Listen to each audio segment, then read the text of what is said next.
So today we are going to discuss about an other condition related to thyroxine.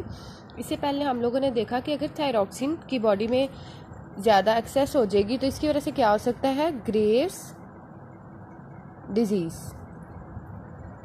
ठीक है, Graves disease हो जाता है जिसमें क्या होता है कि एक्सोप्थेल्मिक गॉइटर हो सकता है। ठीक है, एबनॉर्मल बॉडी प्रोटीन की प्रोडक्शन होती है। उसके बाद क्या होता है कि कार्डियक फेलियर या हार्ट फेलियर हो सकता है। लेकिन दूसरी कंडीशन जो है वो है लैक ऑफ थायरॉक्सिन की वजह से क्रेटिनिज्म हो सकता है इफ़ इट्स कंजेनिटली जो होता है वो बाय बर्थ होता है। कि अगर तो थायरॉक्सिन बाय बर्थ ही जो है लैक है बॉडी में तो इसकी वजह से क्या कंडीशन हो सकती है, क्रेटिनिज्म। ठीक है, लेकिन अगर ये लेटर इन लाइफ कम हुआ है तो इसको हम कहते हैं मिक्सोडीमा। अब हम देखते हैं कि इन दोनों में क्या डिफरेंस है। फर्स्ट ऑफ ऑल, अगर लैक ऑफ थायरॉक्सिन कंजेनिटली है तो सी से कंजेनिटल और सी से क्रेटिनिज्म आप लोग याद रख सकते हो इसको। ठीक है, मेमोराइज कर सकते हो इस चीज़ से। इसमें क्या होगा, course senti hairs, yellow scaly skin, mentally retarded और फेल टू डिवेल्प सेक्सुअली। ठीक है, इसमें क्या होगा कि इनके बाल जो हैं वो बहुत रफ से होंगे और स्किन जो है वो स्केली स्किन होगी। ठीक है, जस्ट लाइक द टोड और सैलमेंडर। और मेंटली और सेक्सुअली जो होंगे ये रिटार्डेड होंगे। लेकिन अगर लेटर इन लाइफ अगर बाद में किसी डेफिशिएंसीज की वजह से, किसी न्यूट्रिशनल डेफिशिएंसी की वजह से थायरॉक्सिन कम हुआ है तो इसको हम कहते हैं मिक्सोडीमा। मिक्सोडीमा में एडीमा का मतलब होता है एक्यूमुलेशन ऑफ फ्लूइड या स्वेलिंग हो जाना किसी चीज़ का। कि इसमें क्या होगा कि maximum fat deposits under the skin. इसमें जो स्किन के जो अंडरलाइंग स्ट्रक्चर होते हैं उसमें फैट की एक्यूमुलेशन होना शुरू हो जाती है। आइज़ में पफिनेस ऑफ द आइज़ और स्किन होना शुरू हो जाता है और एडिपोज टिश्यू में जाके एक्यूमुलेट नहीं होता। नॉर्मली हमें क्या होता है कि जब फैट ज़्यादा होता है बॉडी में तो एडिपोज टिश्यू में एक्यूमुलेट होना शुरू हो जाता है। लेकिन जो मिक्सोडीमा के पेशेंट होते हैं उनमें क्या होता है कि मैक्सिमम फैट जो है वो आइज़ में और स्किन के अंदर जो है वो डिपॉजिट होना शुरू हो जाता है as compared to adipose tissue. इसमें क्या होगा, पफिनेस ऑफ हैंड्स, स्किन और आइज़, जिसकी वजह से क्या होगा, गॉइटर और ऑल बॉडीली और मेंटली प्रोसेसेस आर रिटार्डेड।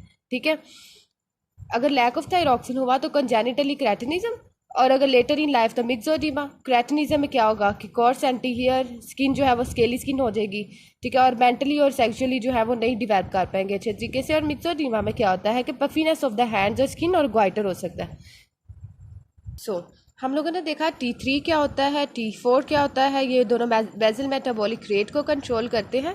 लेकिन आपको पता है कि थायराइड ग्लैंड का एक और हार्मोन था जिसको हम कहते हैं कैल्सिटोनिन। ठीक है, कैल्सिटोनिन और पैराथ हार्मोन को हम इकट्ठा लेकर चलेंगे बिकॉज इनका टारगेट तो सेम होता है। ठीक है, टारगेट तो एक है लेकिन इसके स्टिमुलस और वर्किंग जो है वो दोनों की ऑपोजिट है। ये दोनों कैल्शियम की अगर कंसनट्रेशन ज़्यादा हो गई है, कैल्सिटोनिन मतलब कि इन है कैल्शियम ज़्यादा, तो ये इसका स्टिमुलस है और इसने क्या करवाना है, इसको कम करवाना है।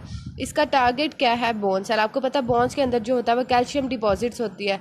ठीक है, और उसके बाद पैराथ हार्मोन इसके बरक्स क्या करेगा कि इसमें अगर कैल्शियम की डेफिशिएंसी हो गई है तो कैल्शियम को इंक्रीज करवाएगा बॉडी में। ठीक है, और इसका भी टारगेट क्या है, बोन्स। फॉर एग्जाम्पल, अगर आप लोग बॉडी में कैल्शियम नहीं ले रहे हैं या दूध नहीं पी रहे हैं या कोई भी कैल्शियम की डेफिशिएंसी हो गई है तो फिर ये इसने तो अपना काम करवाना है, कैल्शियम की इंक्रीज करवानी है। तो ये क्या करवाएगा कि बोन्स के अंदर जो कैल्शियम प्रेजेंट होता है उसको यूटिलाइज करना शुरू कर देगा ब्लड के अंदर। ठीक है, बोन से ब्लड के अंदर कैल्शियम जाना शुरू हो जाएगा और जिसकी वजह से बोन्स जो है वो तो पोरस हो जाएंगी अंदर से। ठीक है, खोखली हो जाएंगी बोन्स जो है वो कैल्शियम की डेफिशिएंसी की वजह से। फिर ऑस्टियोपोरोसिस हो सकता है जिसकी वजह से बोन्स जो है वो इजीली फ्रैक्चर हो सकती है। ठीक है, तो पैराथ हार्मोन क्या करवाएगा, कैल्शियम अगर कम है तो इंक्रीज करवाएगा बाय द बोन्स। टारगेट दोनों का सेम है लेकिन कैल्सिटोनिन को आपने इस तरह से मेमोराइज करना है कि कैल्सिटोनिन कैल्शियम इनसाइड। ठीक है, कैल्शियम अगर इनसाइड आएगा तो स्टिमुलस है इसके लिए। ठीक है, इसने क्या करवाना है, इसका ऑपोजिट काम करवाएगा कि कैल्शियम को कम करवाएगा। इसका टारगेट भी क्या है कि बोन सेल्स। अगर तो कैल्सिटोनिन की क्लिनिकल कंडीशन ये है कि एक्सेस और deficiency lead to disturbance of calcium metabolism. इसमें क्या होगा कि कैल्सिटोनिन अगर कम या ज़्यादा प्रोड्यूस हो रहा है, ठीक है, तो इससे क्या स्केलेटन, नर्व, ब्लड और वेसल्स जो है, मसल्स जो है वो अफेक्ट होंगे। ठीक है, अगर तो कैल्सिटोनिन की कोई एक्सेसिव या डेफिशिएंसीज हो जाती हैं बॉडी में तो क्या होगा, स्केलेटन, नर्व, मसल और ब्लड जो है उसके अंदर कोई ना कोई इफेक्ट्स मिलेंगे हम लोग को। लेकिन पैराथ हार्मोन के क्लिनिकल आप लोगों ने याद रखने हैं। ठीक है, अगर तो पैराथ हार्मोन की अंडर एक्टिविटी है, इसका मतलब है कि अगर ये कम है, पैराथ हार्मोन सही तरीके से नहीं सिक्रीट हो रहा तो क्या होगा, इसका काम क्या था, कैल्शियम को इंक्रीज करवाना।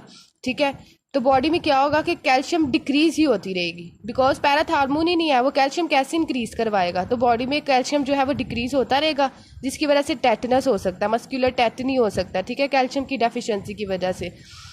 उसके बाद अवर एक्टिविटी में क्या होगा कि पैराथार्मोन अगर ज़्यादा सिक्रीट होना शुरू हो गया, ठीक है, तो कैल्शियम कितना ज़्यादा, इसका वर्किंग क्या है कि कैल्शियम को ज़्यादा करवाना है, तो कैल्शियम इतना ज़्यादा हो जाएगा कि वो कहीं ना कहीं पे तो एक्यूमुलेट होगा।